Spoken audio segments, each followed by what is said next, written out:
ചോറിൻ്റെയോ ചപ്പാത്തിയുടെയോ ഒക്കെ കൂടെ കഴിക്കാൻ ഇത് വളരെ എളുപ്പത്തിൽ ഉണ്ടാക്കിയെടുക്കാൻ പറ്റിയ ഒരു തക്കാളിക്കറിയാണ്. തേങ്ങയോ തേങ്ങാപ്പാലോ ഒന്നും നമുക്ക് ചേർക്കണ്ട, അല്ലാതെ തന്നെ നല്ല ടേസ്റ്റിലുള്ള ഒരു കറിയാണ്.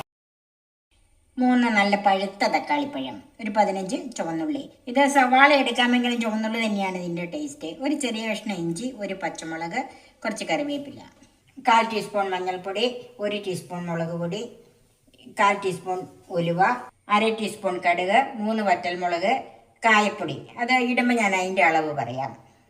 ഉപ്പ്, വെളിച്ചെണ്ണ, വെള്ളം. ഉള്ളി ഒന്ന് 2-3 ഒക്കെ ആയിട്ട് മുറിച്ച് വെച്ചിട്ടുണ്ട്. വലിയ ഉള്ളിയായിരുന്നല്ലോ. പച്ചമുളക് ഒന്ന് കീറി വെച്ചിട്ടുണ്ട്. ഇഞ്ചി ചെറുതായിട്ട് അരിഞ്ഞ് വെച്ചിട്ടുണ്ട്. തക്കാളിപ്പഴം നമുക്ക് അരച്ചെടുക്കേണ്ടതാണ്, അതിനൊന്ന് മുറിച്ച് വെച്ചിട്ടുണ്ട്.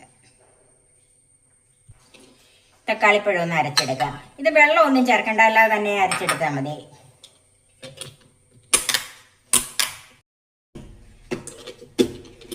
തക്കാളിപ്പഴം അരച്ചിട്ടുണ്ട്. ഇത് നല്ല പേസ്റ്റ് ആകണമെന്നൊന്നുമില്ല, ചെറിയ കഷ്ണങ്ങൾ കിടന്നാലും കുഴപ്പമില്ല കേട്ടോ.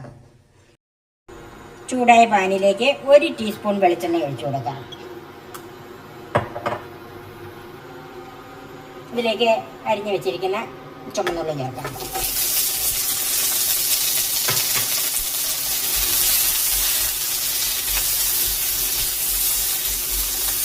ഇതൊന്ന് വഴന്ന് വന്നാൽ മതി, ഒത്തിരി അങ്ങ് മൂത്ത് പോകണ്ട. അതിലേക്ക് ഇഞ്ചി അരിഞ്ഞ് വെച്ചതും പച്ചമുളകും ഒരൽപ്പം കറിവേപ്പിലയും കൂടെ ചേർക്കാം.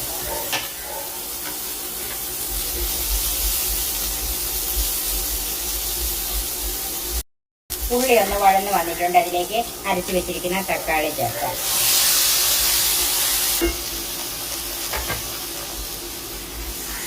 തക്കാളിയുടെ പച്ചച്ചുവയൊന്ന് മാറണം. ചെറുതീയിൽ തന്നെ ഒന്ന് വഴറ്റിയെടുക്കാം.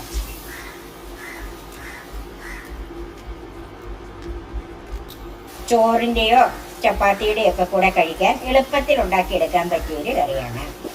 നല്ലവണ്ണം ചൂടായി വന്നിട്ടുണ്ട്. അതിലേക്ക് പൊടികൾ ചേർക്കാം. മഞ്ഞൾപ്പൊടി, മുളക് പൊടി,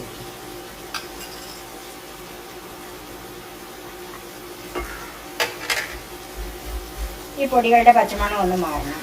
തീ കുറച്ച് വെച്ചാൽ മതി. ഇതിലേക്ക് 1/4 ടീസ്പൂൺ കായപ്പൊടി ചേർക്കാം.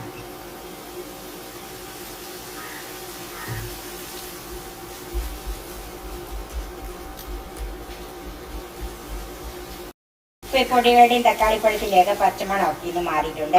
കുറച്ച് വെള്ളം ചേർത്ത് കൊടുക്കാം. ഞാൻ ആ ജാറിലേക്ക് കുറച്ച് വെള്ളം ഒഴിച്ചിട്ട് ഇതിനകത്തേക്ക് ഒഴിക്കുന്നു. ഇനി തീ ഒരു മീഡിയം ഫ്ലെയിമിൽ വെക്കാം.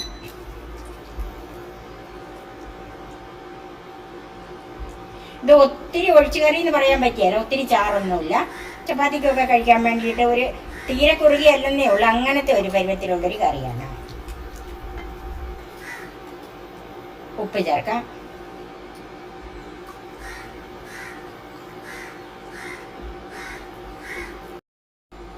ഇപ്പം തിളയ്ക്കാൻ തുടങ്ങിയിട്ടുണ്ട്. ഇനി നമുക്ക് തീ ഒന്ന് കുറച്ചിട്ടിട്ട് ഒരു 3 മിനിറ്റ് ഒന്ന് മൂടി വെക്കാം. ഇടയ്ക്കൊന്ന് ഇളക്കി കൊടുക്കണം. ഒരു 3 മിനിറ്റ് കഴിഞ്ഞ് ഇനി ഒന്ന് നോക്കാം. ഉള്ളിയും തക്കാളിയും ഒക്കെ വെന്തിട്ടുണ്ട്. ചാറൊക്കെ ഒന്ന് കുറുകി വന്നിട്ടുണ്ട്.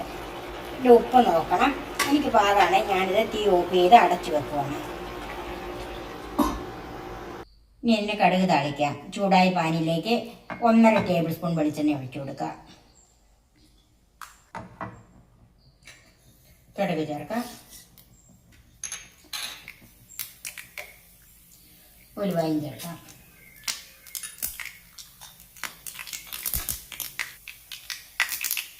കടുക് ഉലുവയും പൊട്ടിയിട്ടുണ്ട്. അതിലേക്ക് വറ്റൽമുളകും കറിവേപ്പിലയും കൂടെ ചേർക്കാം.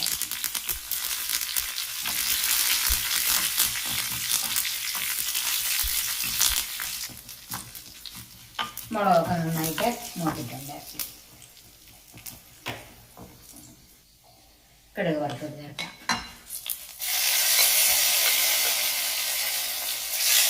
ഒരൽപ്പം മാറ്റി വെച്ചിട്ടുണ്ട്. ഇതൊന്ന് അടച്ചു വെക്കാം. ഇനി നമുക്കിതൊന്ന് നോക്കാം. ഒന്ന് മിക്സ് ചെയ്യാം. വളരെ എളുപ്പത്തിൽ തയ്യാറാക്കാവുന്ന തക്കാളി കറി റെഡിയായി. സർവിംഗ് ഡിഷിലേക്ക് മാറ്റാം. ബാക്കി വെച്ചിരിക്കുന്ന താളിപ്പ് കൊണ്ട് ഒന്ന് ഗാർണിഷ് ചെയ്യാം. ചോറിനും ചപ്പാത്തിക്കും ഒക്കെ വേണ്ടി പെട്ടെന്നുണ്ടാക്കാവുന്ന ഒരു തക്കാളിക്കറി. നിങ്ങളും ഇതൊന്ന് പരീക്ഷിച്ച് നോക്കണം, നിങ്ങൾക്ക് എല്ലാവർക്കും ഇഷ്ടപ്പെടും. എൻ്റെ ഈ ചാനൽ സബ്സ്ക്രൈബ് ചെയ്യാനും എൻ്റെ ഫേസ്ബുക്ക് പേജ് ലൈക്ക് ചെയ്യാനും ഷെയർ ചെയ്യാനും കമൻസ് അറിയിക്കാനും മറക്കരുത്. പുതിയ പുതിയ വിഭവങ്ങളുമായി നമുക്ക് വീണ്ടും കാണാം. ഞാൻ സോഫി കുര്യാക്കോസ്.